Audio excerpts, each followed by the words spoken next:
우리가 계속해서 매일 성경 본문을 따라가면서 이제 하나님 말씀을 묵상하고 있습니다. 야곱의 묵상을 계속해 갑니다. 다 끝내지 않고 매일 성경은 이제 마가복음으로 들어가게 되는데, 오늘 이 야곱의 이야기를 오늘 이제 이번 회에는 아마 마무리될 것 같은데요.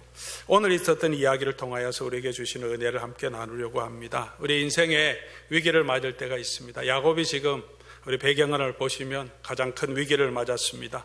저와 여러분의 삶에도 그런 위기가 있을 수 있습니다. 계획했던 모든 일이 전혀 예상하지 않았던 방법으로, 방향으로 전개돼서 완전히 무산되는, 내가 어떻게 손서 볼 수 있는 방법이 아닌 그냥 다른 일들에 의해서, 그냥 일어나는 일들로 인해서 갑자기 휘말려서 그렇게 무산될 수도 있습니다.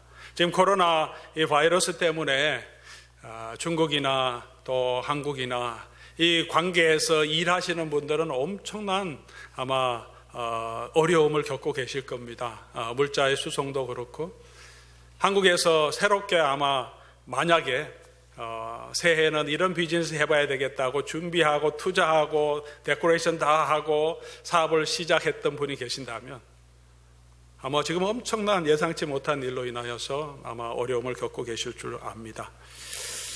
그런 일들이 있을 때가 있습니다. 자녀들 때문에 우리가 참 마음이 아플 때도 있습니다. 내가 가졌던 모든 것들이 다 무너지는 것 같은 그런, 자주 있지는 않지만 그런 경험이 있을 때도 있습니다.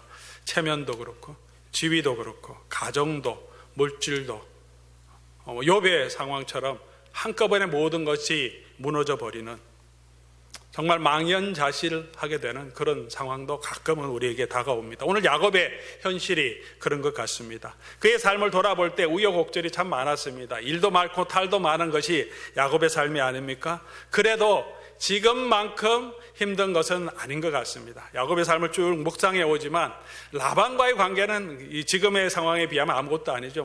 그래도 외삼촌이고 임금 가지고 그냥 신경이 하는 거고, 라반이 따라왔더라도 두라빔 훔쳐갔더라도 라헬이 사랑하는 딸이 그랬는데 열받아서 야단은 치겠지만 더 어떻게 하겠습니까? 보내줄 수밖에 없죠. 에서가 가장 큰 문제였죠. 근데 에서와의 일도 하나님께서 정말 은혜로 해결해 주셨습니다. 야곱은 엄청나게 두려워했지 않습니까? 야복강 나루에서 그냥 하나님과 씨름했으면 다 보내고 났고 혼자서 그의 외로움을 표현해 주고 있습니다. 그런데 하나님께서 그 문제를 해결해 주십니다. 에서를 만날 때 야곱이 400명을 거느리고 오는 에서를 보고 성경 그렇게 기록합니다. 그리고는 그 앞으로 나가면서 자기 혼자 7번을 엎드려 절하며 나갑니다. 얼마나 두려웠으면. 그런데 에서가 달려오자 그냥 목을 안고 옵니다. 서로 그렇게 풀어집니다. 눈물로 함께 화해합니다. 그 후에 이제는 다 끝난 것 같다고, 이제는 약속의 땅에 돌아와서, 고향에 돌아와서 이제는 좀 평안할 것 같다고 해서 세겜에 정착합니다. 우릿간도 만듭니다. 거기서 땅도 삽니다. 그리고 그 땅에서 제단도 샀습니다. 엘엘로의 이스라엘, 하나님, 이스라엘의 하나님, 하나님의 이름까지 부르며 행복 끝 아니죠, 고생 끝 행복 시작, 이런 마음이었습니다. 그런데 갑자기 이런 소용돌이가 옵니다. 디나가 세겜에 나갔다가 납치가 당했죠. 그리고 강간을 당합니다. 납치 강간, 어린 딸이. 이거는 임금 논쟁, 자기 생명의 두려움과 부모가 느끼는 고통과 아픔은 차원이 다른 고통이죠. 어린 딸이 납치 강간을 당했다. 그리고 아직도 돌아오지 못하고 거기에 갇혀 있다. 그런 상황을 맞이합니다. 그리고 야곱의 아들들이 엄청나게 분노해서 야곱과 상의하지도 않고 자기네들이 이 음모를 꾸민 다음에 할례를 행하게 하고는 들어가서 세겜만 죽인 게 아니고, 하몰의 아들 세겜만 죽인 게 아니고 모든 남녀를 싹 죽여버립니다. 이거는 인종 말살 같은 거죠. 증오 범죄입니다. 이제 어떻게 하겠습니까? 이 일이 드러나면, 그리고 남자만 죽인 게 아니라 물건들을 다 약탈해 갖고 옵니다. 도둑처럼 부녀를 다 잡아옵니다. 이런 일들이 일어났습니다. 이제 이것이 알려지면 어떻게 하겠습니까? 세겜만 죽이고 왔다면, 강간했기 때문에 우리가 화가 나서 죽였다고 하면 그래도 할 말은 있지 않습니까? 그런데 이제는 할 말도 없습니다. 이런 일을 정했기 때문에 모든 가나안 족속들이 연맹체인데 일어나서 이 야곱의 집을 싹 죽여도 그들의 분열을 윤관하더라도 이제는 할 말도 없는 상황이 되어버렸습니다. 그런데 야곱이 어떻게 너가 이렇게 했느냐 아들들에게 책망하니까 아버지의 권위도 지금 완전히 바닥에 떨어집니다. 우리가 우리 딸을 유린한 사람을 그냥 놔둬야 되겠습니까? 아버지한테 대들고 항의합니다. 그 상황에서 하나님께서 어떻게 이 야곱을 구원해 주셨는지 오늘 이 본문을 통해서 우리가 배울 수 있습니다. 우리 인생에도 엄청난 폭풍우가 올 수 있습니다. 위기가 올 수 있습니다. 이런 어려움이 있다면 우리가 어떻게 다시 일어날 수 있는지, 내가 잘해서가 아니라 내가 잘못한 실수로 인하여서 이런 곤란과 어려움이 있을 때 오늘 이 본문을 통해서 야곱과 함께 하시는 여호와 하나님의 모습을 통하여서 우리도 일어나서 회복할 수 있는 그 길을 함께 배워갈 수 있기를 바랍니다. 하나님께서 어떻게 이 야곱을 회복시켜 주십니까? 첫 번째로는 하나님께서 야곱을 찾아와서 말씀해 주십니다. 35장 1절이 이렇게 시작하죠. 하나님이 야곱에게 이르시되 말씀하고 야곱이 듣습니다. 말씀입니다. 하나님께서 다시 말씀으로 야곱을 찾아오십니다. 이 말씀을 보면서 참 하나님은 이 성경에 여러 인물이 있지만 야곱의 만큼 이렇게 하나님이 정말 어쩌면 편애라고 할 정도로 이렇게 사랑하고 이렇게 은혜를 베풀어 주는 경우가 참 많지 않은 것 같습니다. 야곱이 그럼에도 불구하고 뭐 잘한 게 있습니까? 야곱의 스토리를 읽어보면서 이걸 뭘 배워야 되지? 반면교사로는 많이 배우지만 아브라함의 삶을 통해서는 그의 신앙, 그의 믿음을, 아마 이삭을 드리는 그 믿음을 우리가 뭐 감히 따라갈 수 없는 그런 믿음도 배웁니다. 이삭을 통해서도 이삭의 인내를 배우고 이삭의 온유함을 배웁니다. 요셉은 말도 할 것도 없죠. 요셉의 그 순결함과 성실함과 그 마음을 정말로 믿음의 모델이 되는데, 야곱을 보면 아마 여러분이 좀 헷갈릴 겁니다. 이거를 따라 해야 되냐 말아야 되나, 뭐 이렇게 살아도 된다는 말인가, 왜 이것을 기록해 줬는가. 그럼에도 불구하고 다른 모든 분들보다 하나님은 야곱에게 더 많이 나타나시고요, 더 많은 은혜를 부어주십니다.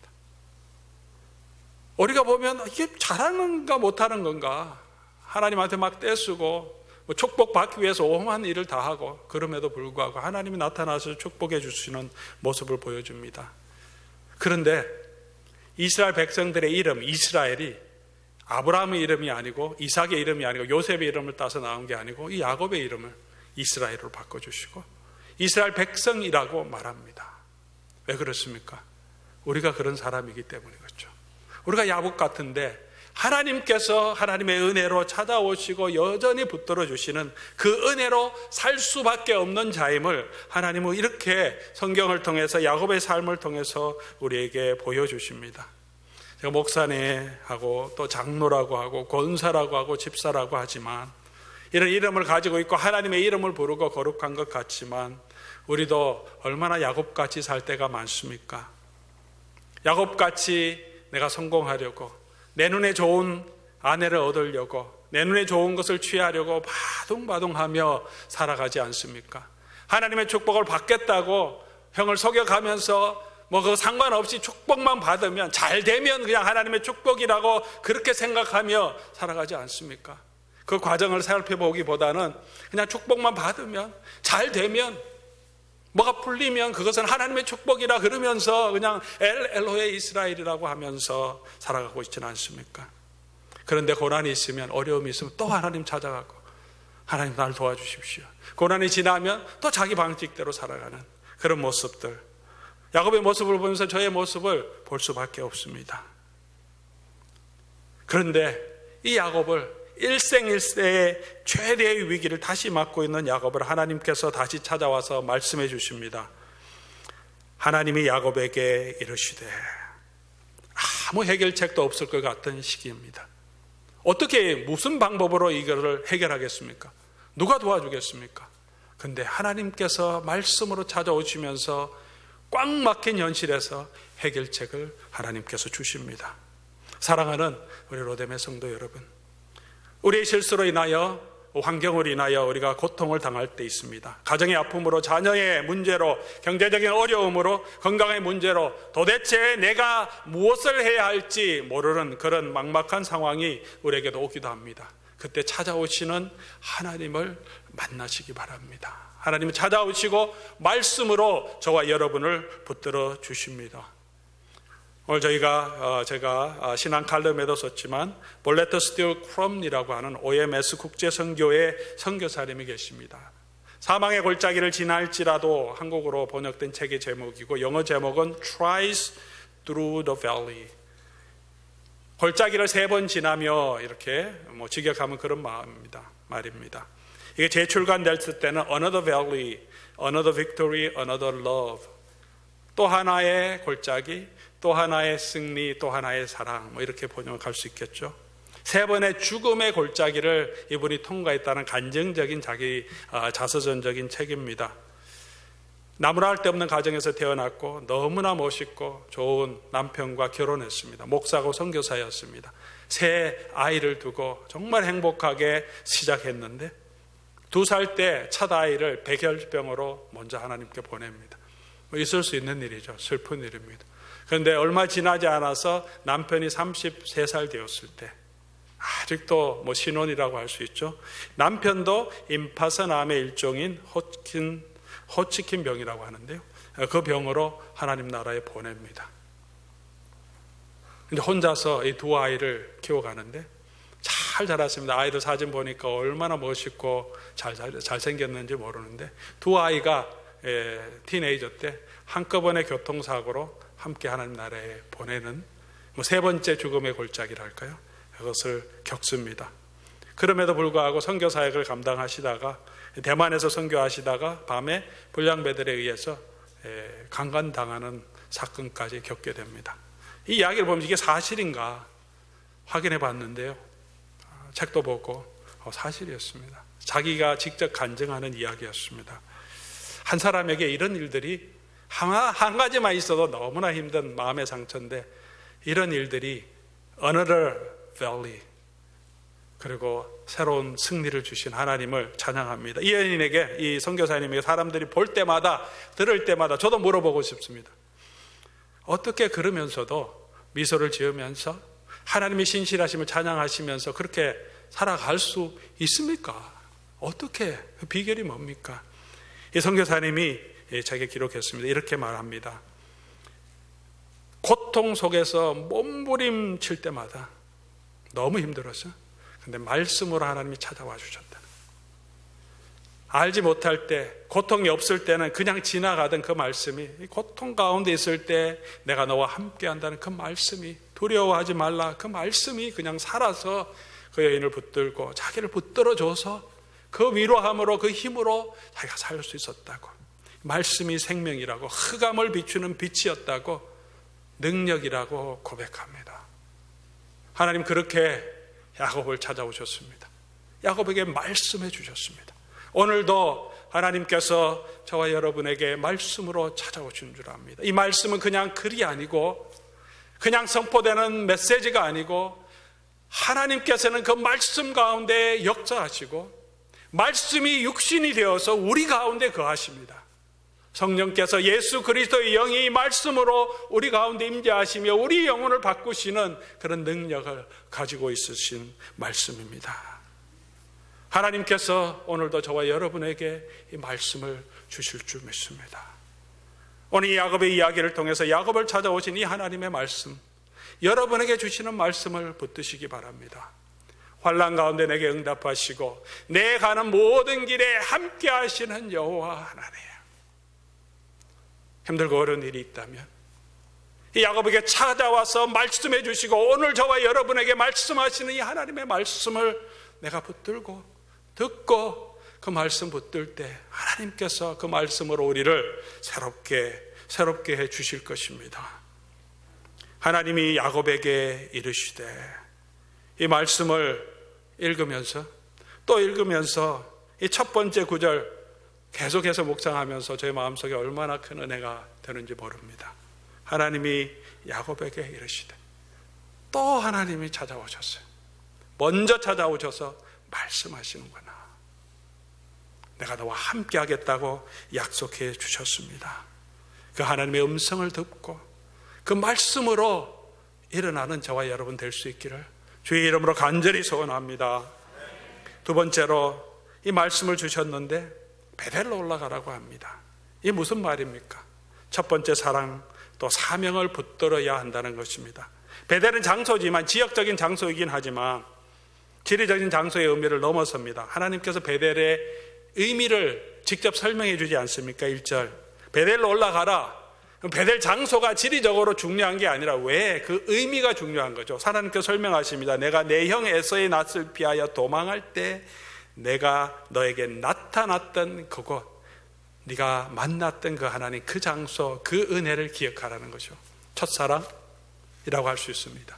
내가 구원의 은혜를 받았던 그때 지팡이 하나 짚고 정말 외롭게 어디로 가야 될지도 모르는 이방의 나라로 걸어가며 혼자 그곳에 있을 때 하나님께서 함께 하시고 만나 주셨던 그 자리를 기억하라는 것입니다. 처음 만났던 그 은혜를 기억하라고. 이제 너무나 재산도 많고 가족도 많고 지켜야 할 것도 많아서 고민도 많고 걱정도 많았는데 그럴 때 그것을 가지고 지키려고 바둥바둥하지 말고 하나님이 처음 만났던 그 은혜, 그 사랑을 기억하라는 거죠. 그럴 때 그 가운데서 회복을 하나님 주십니다. 그리고 그때 네가 서원했던 그 서원을 기억하라고 말합니다. 올라가서 제단을 쌓아라. 하나님께서 제단을 쌓으라 하신 것은 야곱이 서원했기 때문에 그렇습니다. 야곱이 그 은혜를 받고 서원했습니다.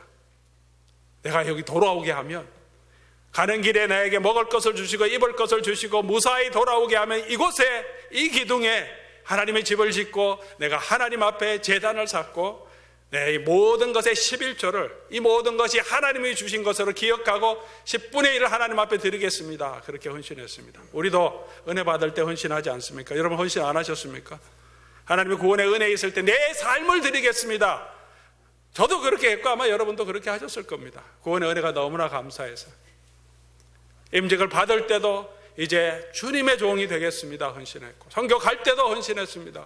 선교 헌신할 때 대학교 3학년 때도 헌신했습니다. 눈물을 흘리면서 미국의 삶, 여기에서 안식을 누리는 거, 잘 되는 거 다 포기하겠습니다. 세계 어느 곳으로 보내주든지 그곳에서 복음 전하다가 이름 없이 살겠습니다. 그렇게 하니까 얼마나 감사한지, 얼마나 감격이 되는지 눈물을 흘리면서 헌신했습니다. 일이 많으니까, 가진 것이 많으니까 그것들이 걱정이 되고 두려운 것이 너무나 많이 생깁니다. 다시 하나님은 우리로 하여금 그때 그 헌신을, 그때 그 소원을 기억하라고 하십니다. 처음 임직받을 때, 권사로 임직받을 때, 장로님으로 임직받을 때, 집사로 임직받을 때, 포도원지기로 임직받을 때 여러분 소원한 거, 내 마음속에 있었던 그 첫 감격이 있지 않습니까? 하나님 내가 어떻게 살겠습니다. 이렇게 살겠습니다. 기억하고 계십니까? 일하다 보니 지치기도 하고 여러 가지 어려운 일들이 있으니 힘들기도 하고 그럼 우리의 마음이 많이 흔들립니다. 두렵기도 합니다. 인생의 어려움 가운데 기억해야 될 것, 들어야 할 하나님의 메시지, 첫사랑을 회복하고 그때 했던 그 사명을 이루라고 말합니다.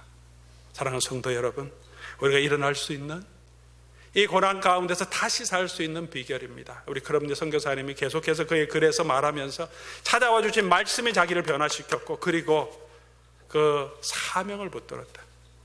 상처 붙들고 그거 가지고 애쓰지 않고 하나님 내게 주신 사명, 복음 전도하고 사람을 섬기는 그 일을 위해서 그냥 계속해서 섬겼다는, 섬겨 나가니까 하나님께서 살게 하시고 힘을 주시고 인생의 비전과 목적을 회복시켜 주셨다는 거예요. 사명을 회복하는, 힘들고 어려워서 그거 붙들고 끙끙하며 앉아있는 것이 아니라 베델로 올라가서 네가 하나님을 섬기겠다고 했던 그 사명, 그 소명, 그 소원을 붙들고 다시 일어나라, 그렇게 하나님께서 말씀하십니다. 사랑하는 성도 여러분, 우리가 처음 받았던 그 은혜의 자리를 다시 기억하고 우리가 하나님께 서원했던 그 첫 서원, 그 소원, 그 사명을 붙들고 다시 올라가야 합니다. 그래야 이길 수 있습니다.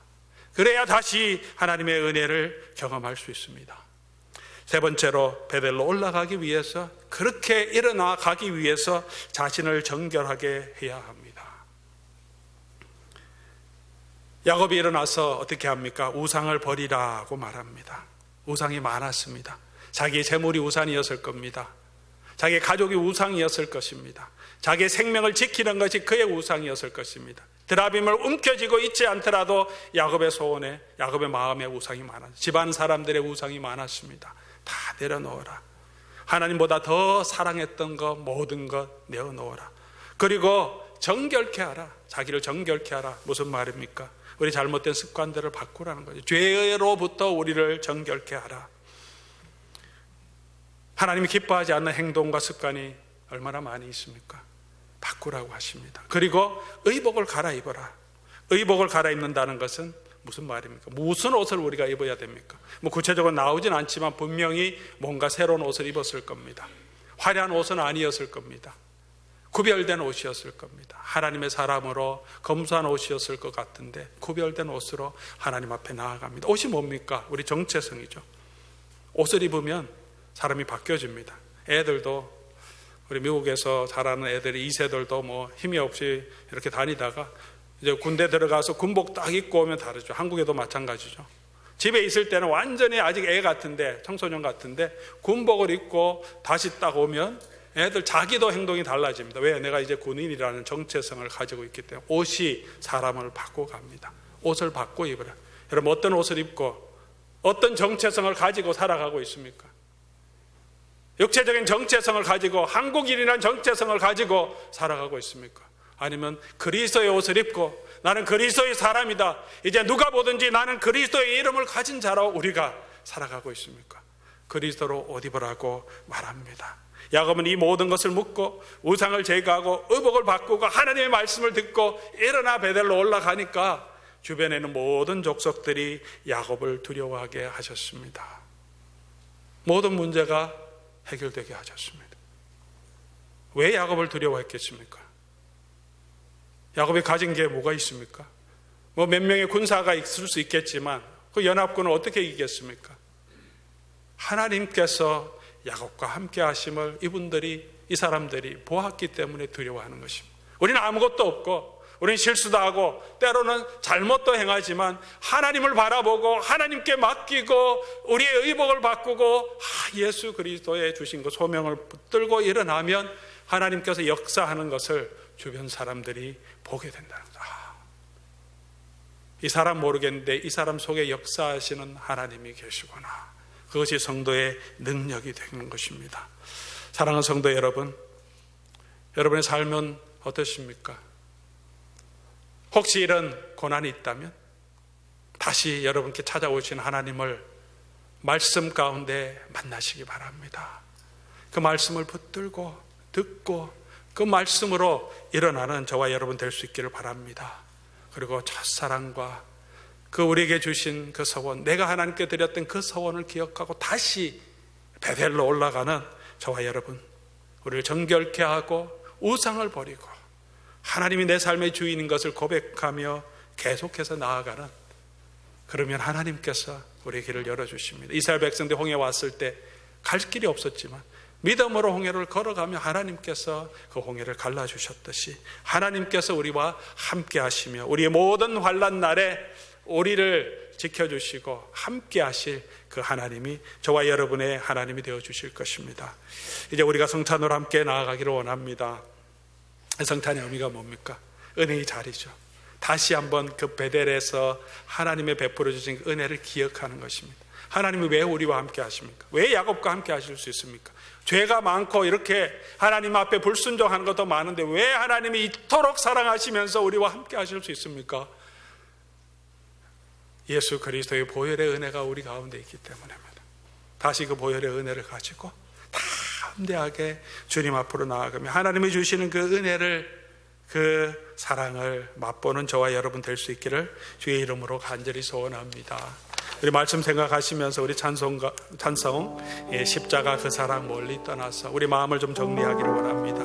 우리가 십자가 그 사랑을 멀리 떠나고 무너진 삶 속에 하나님의 은혜를 잊고 살았던 적이 얼마나 많습니까? 다시 우리가 주를 바라보고 성찬에 참여하면서 우리에게 베풀어 주시고 찾아와서 붙들어 주시는 그 하나님 바라보며 걸어가게 해 주시옵소서 하는 마음으로 우리 찬송 올리고 기도함으로 우리 성찬을 준비하도록 하겠습니다.